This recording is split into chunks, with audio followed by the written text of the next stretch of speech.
Sayap bersenjata Hamas Brigade Al-Qassam kembali mengumumkan dimulainya fase ketiga dari operasi militer mereka yang diberi nama Batu Daud. Aksi terbaru ini dilaporkan telah menimbulkan korban signifikan di kalangan tentara Israel yang berada di medan pertempuran di jalur Gaza. Pengumuman mengenai kelanjutan operasi ini disampaikan oleh Al-Qassam melalui sebuah rekaman video yang baru-baru ini dirilis. Rekaman tersebut memperlihatkan aksi seorang penembak jitu Al-Qassam yang berhasil melumpuhkan 3 prajurit Israel. Para tentara tersebut tampak berada di dekat sebuah bulldozer di kawasan Shejaya, kota Gaza. Sebuah momen kunci dalam video tersebut menunjukkan seorang tentara Israel yang terjatuh setelah terkena tembakan dari senapan runduk jenis Gold. Selain insiden penembakan jitu, video itu juga menampilkan sebuah penyergapan terencana di lokasi yang sama. Dilaporkan bahwa Al-Qassam berhasil memancing unit infanteri Israel ke dalam perangkap yang telah disiapkan.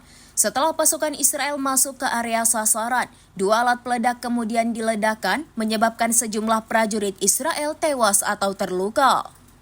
Operasi Batu Daud tahap ketiga ini merupakan kelanjutan dari 2 aksi serupa yang telah dilakukan sebelumnya.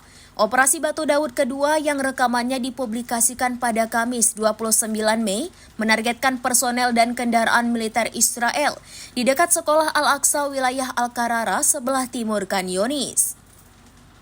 Sementara itu, operasi pertama yang disiarkan pada Rabu 28 Mei menunjukkan serangan terhadap pasukan Israel yang berada di Bet Lahia di bagian utara jalur Gaza.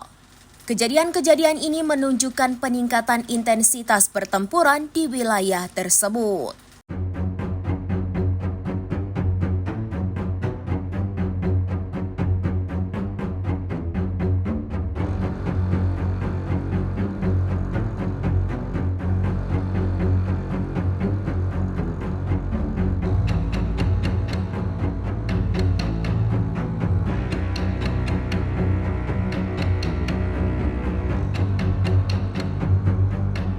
Download Tribun X sekarang, menghadirkan lokal menjadi Indonesia.